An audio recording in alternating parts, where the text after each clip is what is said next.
दोस्तों नमस्कार। दोस्तों नव वर्ष की बहुत बहुत शुभकामनाएं। नव वर्ष आपके लिए मंगलमय हो, यह कामना कम से कम संसद के ठीक सामने खड़े होकर तो की ही जा सकती है, क्योंकि भारतीय राजनीति के इतिहास को अगर आज़ादी के बाद से पलटना शुरू कीजिएगा तो हमारे पीछे वही संसद है जिसमें 1947 से लेकर 2019 तक 19 ना कहिए 2014 तक ले चलते हैं आपको। इसी संसद के भीतर लगभग 1274 बार किसानों को लेकर चर्चा हुई है। इस देश के भीतर में 1947 के बाद से 2000 तक यानी 21वीं सदी की शुरुआत से पहले तक लगभग 56 आंदोलन हुए। इस 56 आंदोलन के दौर में बार बार इसी संसद के भीतर में बहस आई और जो भी प्रस्ताव लेकर चर्चा की शुरुआत की गई उसका दूसरा सच यह भी है कि जो सबसे छोटा कोरम होता है पार्लियामेंट के भीतर, जहां 15% सदस्यों की मौजूदगी होनी चाहिए, उस 56 प्रस्ताव के दौर में लगभग 28 प्रस्ताव ऐसे थे जिसमें 15% सदस्य भी इस पार्लियामेंट के भीतर बहस के दौरान मौजूद नहीं थे।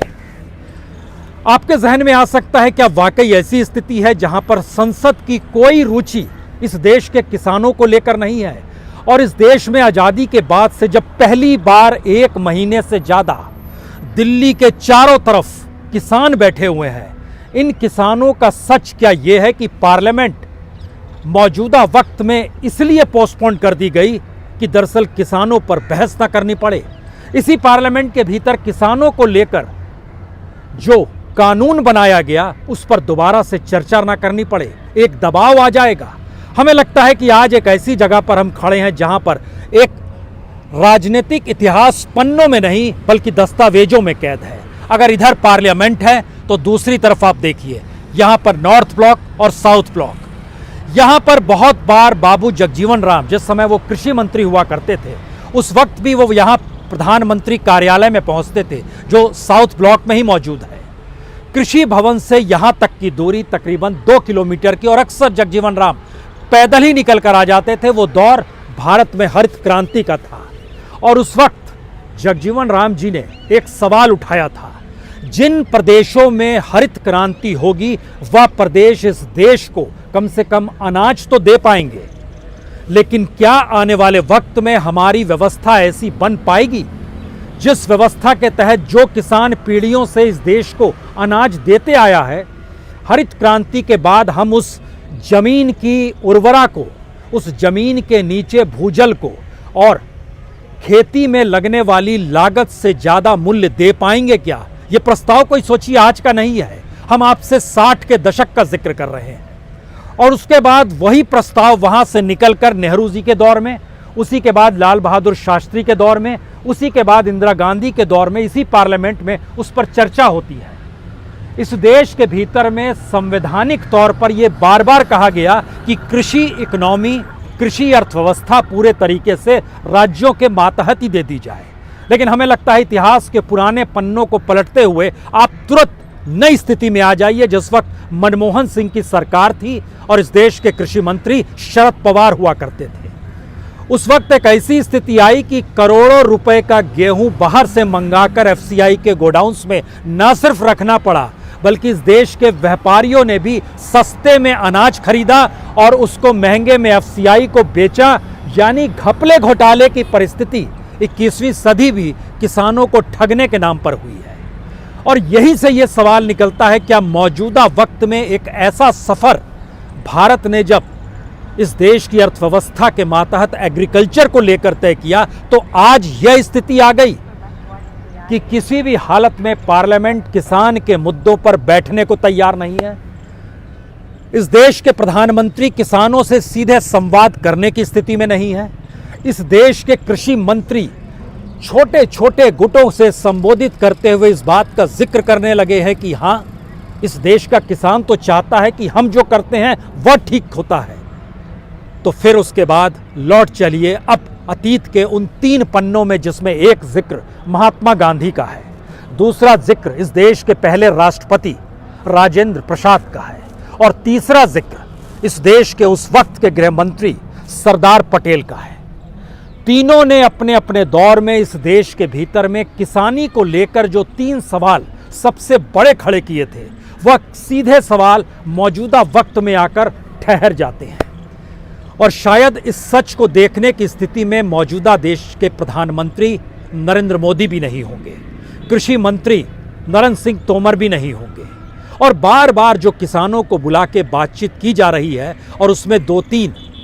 संवेदनापूर्ण तरीके से बातों को रख के ये कहा जा रहा है, आपको मूल्य मिल जाएगा, आपको लागत से ज़्यादा मूल्य मिल जाएगा, आपकी मंडियां बरकरार रहेंगी। तो महात्मा गांधी ने जिन जिक्र किसानी को लेकर मंडियों का किया, सरदार पटेल ने जिन बातों का जिक्र लागत को लेकर किया, राजेंद्र प्रसाद ने दिल्ली से दूरस्थ इलाकों में रहने वाले किसानों को लेकर जो सवाल उठाए, वह 3 सवाल बहुत साफ थे।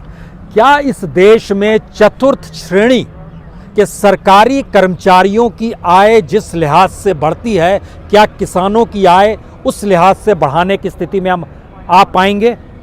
इस देश के भीतर में जो सस्ता अनाज पीडीएस सिस्टम, जो हालांकि वो लाल बहादुर शास्त्री के दौर में बनाया गया, लेकिन उस वक्त जो सस्ता अनाज दिया जाता था, क्या सस्ता अनाज से आगे निकलकर हम इस देश में ऐसे लोगों को खड़ा कर पाएंगे जो गरीबी की रेखा से नीचे है, लेकिन उनके पास इतना पैसा हो कि वो बाजार से जाके अनाज खरीद सके? और तीसरा सवाल, अगर इस देश के भीतर में हर कोई बाजार से अनाज खरीद पाने में सक्षम हो जाएगा, तो फिर उसके बाद यहाँ के किसानों को आप बाजार में शामिल कर सकते हैं, यानी तब सीधे किसान अपने तौर पर खुले बाजार में अनाज बेचेगा। यह जिक्र सोचिए 50 और 60 के दशक का है। लेकिन मौजूदा वक्त में इस देश की स्थिति क्या है? 1947 के बाद से 1965 तक जब पीडीएस सिस्टम आया नहीं था, उस पीरियड में जितनी बड़ी तादाद में इस देश में गरीब हुआ करते थे, इस देश के भीतर में जितने बीपीएल परिवार थे, 1965 में जब राशन दुकानों से उन्हें जोड़ा गया, उसकी तुलना 2020 में जब हम करते हैं तो लगभग 4 गुना ज़्यादा लोग मौजूदा वक्त में इस देश की राशन दुकानों से जुड़े हैं। उस वक्त जो भारत की जनसंख्या थी उसकी तिगुना कर दीजिए, यानी लगभग 31 करोड़ लोग थे, और आज की तारीख में सरकार खुद मानती है कि हम 80 करोड़ को सस्ते में अनाज दे पाने की स्थिति में, या इस महामारी के दौर में मुफ्त में अनाज दे पाने की स्थिति में आए हैं। तो इस देश का सच क्या है? क्या इस देश का सच ये संसद है, या इस देश का सच इस तरफ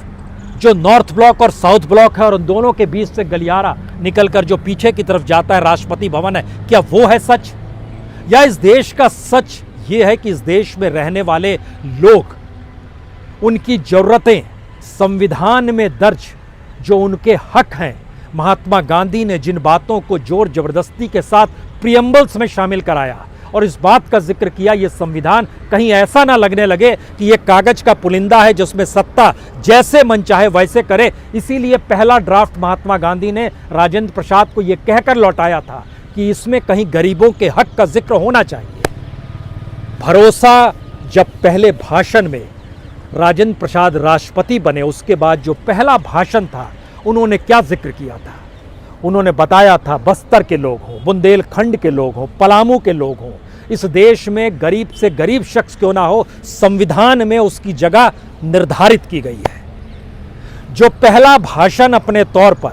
इस देश के गृह मंत्री सरदार पटेल ने दिया, जिस समय वो रियासतों से लड़ रहे थे, उस वक्त भी उन्होंने कहा था रियासतें यह ना सोचें कि उनके पास पूंजी है और सेना है तो वो जैसे मन चाहे वैसे करेंगे। ये देश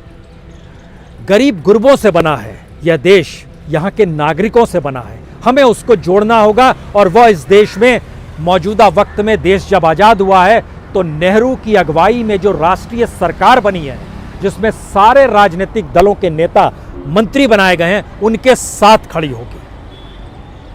और तो और श्यामा प्रसाद मुखर्जी जो फर्स्ट मिनिस्टर थे, जो कि पब्लिक डिस्ट्रीब्यूशन सिस्टम या कहें जो कि फसल को देख रहे थे कि इस देश के भीतर में डिस्ट्रीब्यूशन कैसे हो, उनके भीतर भी ये सवाल था कि इस देश में किस तरीके से अनाज को हर व्यक्ति तक पहुंचाया जाए। और हर ड्राफ्ट में तकरीबन आपको 16 ड्राफ्ट ऐसे मिलेंगे। पहला ड्राफ्ट 1955 का, दूसरा ड्राफ्ट 1965 का, जब युद्ध के बाद जय जवान जय किसान का नारा दिया गया था तब का, तीसरा ड्राफ्ट 1972 का, जब गरीबी हटाओ का नारा इंदिरा गांधी दे रही थी, उसके बाद चौथा ड्राफ्ट जो आपको नज़र में आएगा वो मोरारजी देसाई का था। 5वां ड्राफ्ट आपको नजर में आएगा जिस वक्त इंदिरा गांधी दोबारा सत्ता में लौटी थी और उन्होंने आरोप मोरारजी देसाई सरकार पर लगाया था कि ये गरीब गुरबों को नहीं देख पा रही है। तब भी किसानी और गरीबी का जिक्र था। उसके बाद राजीव गांधी ने भी जिक्र किया, वीपी सिंह भी संयोग से बहुत कम देर रहे, उन्होंने भी जिक्र किया, और चंद्रशेखर तो बहुत ही कम दिन प्रधानमंत्री रहे। उस 4 महीने के कार्यकाल के दौर में भी उन्होंने जो सबसे बड़ा सवाल उठाया था इसी पार्लियामेंट के भीतर में, इस देश का सोना चाहे गिरवी रख दिया गया हो, लेकिन उन्होंने इस पार्लियामेंट के भीतर सवाल किसानों को लेकर उठाया था। और उसके बाद जब वो पूरे भारत भ्रमण पर निकले थे प्रधानमंत्री से हटने के बाद, और इसी पार्लियामेंट में जब वो भाषण देने आए थे, तो उन्होंने कहा था ये देश किसानों से चलता है, यह देश यहाँ के उन गरीब नागरिकों से चलता है, यह देश दरअसल बीपीएल परिवारों से चलता है, यह देश की जीवंतता को देखना है तो आपको इस पार्लियामेंट से निकलकर इस देश के कोने कोने में जाना होगा। कल्पना कीजिए यही बात अपने तौर पर अटल बिहारी वाजपेयी ने भी दोहराई थी। मनमोहन सिंह के दौर में तो फूड सिक्योरिटी बिल तक लाया गया और इस बात का जिक्र किया गया कि किस तरीके से उसके लिए हम बजट भी निर्धारित करेंगे। लेकिन फिर यही बात, जब एक ऐसा सफर रहा है और आज़ादी के बाद इस देश के तमाम प्रधानमंत्रियों ने ऐसा सफर किया है जिसमें उन्हें इस देश की चिंता इस बात को लेकर थी कि कोई भी नागरिक भूखा ना रहे, हर नागरिक और किसान के घर में 2 जून की रोटी मुहैया कराने की स्थिति में सरकार आ जाए, तब ये सरकार आंखें मूंद रही है, तब ये अपने कानों की उंगलियों में रुई ठूस ले रही है, तब ये सरकार इस बात का जिक्र कर रही है कि हम जो सोचते हैं वह ठीक है। हमें लगता है इससे बड़ी बेचैनी इस देश के भीतर में कभी देखने को नहीं मिली होगी। लगता ऐसा है जैसे आपने प्रेशर कुकर को ऊपर से बंद कर दिया है और नीचे तपती हुई आग में गैस को भी और चूल्हे को भी बंद करने की स्थिति में आ रहे हैं, क्योंकि इस देश के भीतर का सच और इस देश के भीतर का गुस्सा, इस देश के भीतर के आंसू, इस देश के भीतर के आक्रोश और उसके साथ उसके रुदन को सुनना है तो आप सिंधु बॉर्डर में चले जाइए, आप गाजीपुर चले जाइए, आप टिकरी के इलाके में चले जाइए, जो तीनों बॉर्डर के नाम हम जो ले रहे हैं। इन जगहों पर जब आप जाएंगे तो आपको आश्चर्य होगा। बूढ़ी बूढ़ी महिलाएं आपको नजर आएंगी सब्जियां काट रही हैं, बच्चे आपको नजर आएंगे जिनके हथेलियों में अभी उन लकीरों की उम्मीद अभी पनपनी शुरू हुई है जहां उन्हें भविष्य का भारत अपने कंधे पर लेकर बढ़ना है। लेकिन ये सब कुछ के भीतर कहीं आंसू है, कहीं रुदन है, वो इनमें बेचैनी है। कैसे वो इस रूप में अपने घरों में सो सकते हैं, खास तौर से तब जब दिल्ली की सर्द रातें पूरे देश के भीतर में ये मैसेज दे रही है कि यहाँ हड्डियाँ ठिठुरने वाली ठंड पड़ रही है और पूरा का पूरा परिवार अगर इन जगहों पर खुले आसमान तले बैठा है तो इस देश का सच क्या ये था। एक स्थिति हमको लगता है आज और जिक्र करना चाहिए, क्योंकि हम ऐसी जगह पे खड़े हैं जहाँ पे बार बार चर्चा इस बात को लेकर होती थी। जिस समय इस देश के भीतर में आज़ादी या विभाजन के बाद जो विस्थापितों का पूरा जमावड़ा था, आपको जानकर हैरत होगी, इन इलाकों में भी वो आ गए थे और विस्थापितों का इतना बड़ा जमावड़ा इस पूरे इलाके में हुआ था कि जिसके बाद नेहरू से 3 मंत्री मिले और उन्होंने इस बात का जिक्र किया किसी भी हालत में इन विस्थापितों को घर देने के लिए आप व्यवस्था कीजिए। और तब अलग अलग कॉलोनियां दिल्ली में बनी, तब ऐसी सोच बनी कि जो विस्थापित है उनको किस रूप में बसाया जाए, और तब एक आंकड़े तैयार किए गए कि कौन गुजरात में रह रहा है, कौन राजस्थान पहुंचा है, कौन उत्तर प्रदेश पहुंचा है, कौन मध्य प्रदेश पहुंचा है, कितनी बड़ी तादाद पंजाब में है, कितनी बड़ी तादाद जम्मू जाएगी, कितनी बड़ी तादाद दिल्ली में बसाया जाए। लेकिन मौजूदा सच क्या है? मौजूदा सच यह है कि जब विस्थापित इस महामारी के दौर में लौट रहे थे, प्रवासी होकर प्रवासी के साथ विस्थापित का दर्द लिए जा रहे थे, और मौजूदा वक्त में पंजाब से, हरियाणा से, राजस्थान से, महाराष्ट्र से, उत्तराखंड से, उत्तर प्रदेश से, इन जगहों के बड़े किसान जब यहाँ पर पहुँचे हुए हैं बड़ी तादाद में, तो वो किसी विस्थापित से भी बुरी स्थिति में है। यह तो उनकी सक्षमता है और लोगों का जुड़ाव है, और शायद भारत की ताकत यही है कि जब पार्लियामेंट आंख मूंद ले, नॉर्थ और साउथ ब्लॉक के भीतर में जब चर्चाएं बंद हो जाए, तब यह देश एकजुट होता है। और इस देश में नागरिक हाथों में हाथ थामकर इस बात का एहसास कराना चाहता है कि देश संसद से नहीं चलता है, देश नॉर्थ साउथ ब्लॉक से नहीं चलता है, देश पॉलिसी और दस्तावेजी कानूनों से नहीं चलता है। इस देश की रगों में जब तक लोगों का दर्द नहीं होगा, इस देश की रगों में जब तक किसानी की बात नहीं होगी, और इस देश की रगों में जब कानून बनाते वक्त उस पूरे परिवार, उसके साथ जुड़े सरोकार और शायद ज़िंदगी जीने की जद्दोजहद नहीं होगी, तब तक किस बात का हर्षोल्लास और संयोग। देखिए, अपने घर बार को छोड़कर दिल्ली की सीमा पर बैठे हुए हैं किसान, और प्रधानमंत्री ने आज इस देश में कहा बेघरों को हम घर देंगे, और उसके लिए बटन दबाया, ऐलान किया। यह कौन सी स्थिति है? इस दौर में प्रधानमंत्री लगातार, चाहे वो घर देने का जिक्र हो, चाहे वो यूनिवर्सिटीज़ का जिक्र हो, चाहे हेल्थ सेक्टर का जिक्र हो, सबसे बुरे इंफ्रास्ट्रक्चर के दौर में अगर आप 5-5 साल के कार्यकाल को बांटिएगा और इतिहास के पन्नों को पलटिएगा कि इन 5 साल में यूनिवर्सिटीज़ कितनी बनी, इन 5 सालों में मेडिकल इंस्टीट्यूशंस कितने बने, इन 5 सालों के भीतर में वाकई कितनों को घर मिला, तो आपको समझ में आएगा। अब सरकारी दस्तावेज को देखिए, उन दस्तावेज को पलटते वक्त आपको लगेगा कि ऐलान बड़े थे, ऐलान को लेकर प्रचार बड़ा था, उस प्रचार को लेकर ढोल पीटने वाला मीडिया बड़ा था, उस ढोल पीटने के आगोश में पार्लियामेंट भी समा गया और पॉलिसी बनाने वाले मिनिस्टर्स भी समा गए। तो फिर इसका मतलब क्या है? आखिरी सवाल यही है, संसद लोकतंत्र का मंदिर जरूर है, नॉर्थ और साउथ ब्लॉक पॉलिसी बनाने की जगह जरूर है,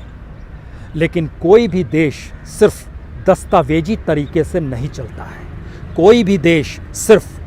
बहुमत के सिरों को गिनकर नहीं चलता है। सरकारें जरूर चल सकती हैं, सरकारें धीरे धीरे तानाशाह भी हो सकती है, सरकारें धीरे धीरे उसी कानूनी पर्चे को सच मानकर उसको अपना झंडा मानते हुए बुलंद भी आवाज कर सकती है, और मीडिया ढोल पीटते हुए ये बता भी सकता है कि लोकतंत्र तो मौजूद है। 21वीं सदी का 21वां वर्ष 1 जनवरी 2021, यही वो सबसे बड़ा सवाल है कि क्या 21वीं सदी के 21वें वर्ष में, जब इस देश को एक ऐसे लोकतंत्र की ज़रूरत है जिस लोकतंत्र तले लोगों को इस बात का एहसास हो कि शायद पार्लियामेंट में उनके अपने ही नुमाइंदे हैं, शायद उनके बीच से निकले हुए नौकरशाह जो नॉर्थ साउथ ब्लॉक में बैठते हैं और जो मंत्री बैठते हैं, उनकी मौजूदगी शायद उन्हें देख रही है, लेकिन अगर सब तरफ से आंखें बंद होंगी तो फिर रास्ता निकलेगा कैसे? और रास्ता अगर नहीं निकलेगा तो ये रास्ता इस रायसीना हिल्स पर भी इसकी खूबसूरती में नहीं समाएगा, और ना ही पार्लियामेंट की नई बिल्डिंग बनाने से रास्ता निकल पाएगा। सच यही है कि इस देश में नागरिकों को लेकर, उनकी ज़रूरतों को लेकर जो भी संविधान में दर्ज है, और सुप्रीम कोर्ट को अब उसकी व्याख्या करनी चाहिए और बताना चाहिए कि कॉन्स्टिट्यूशन ये कहता है, और कॉन्स्टिट्यूशन इस बात की इजाज़त सुप्रीम कोर्ट को देता है कि अगर इस देश के बहुसंख्य नागरिक आंदोलनरत हैं और अपने हक के लिए हैं, जिन हकों का जिक्र कॉन्स्टिट्यूशन में दर्ज है, तो फिर सरकार को इस पर तत्काल पहल करनी चाहिए। वो आंखें बंद रखकर एक के बाद एक मीटिंग करने से काम नहीं चलेगा। यह देश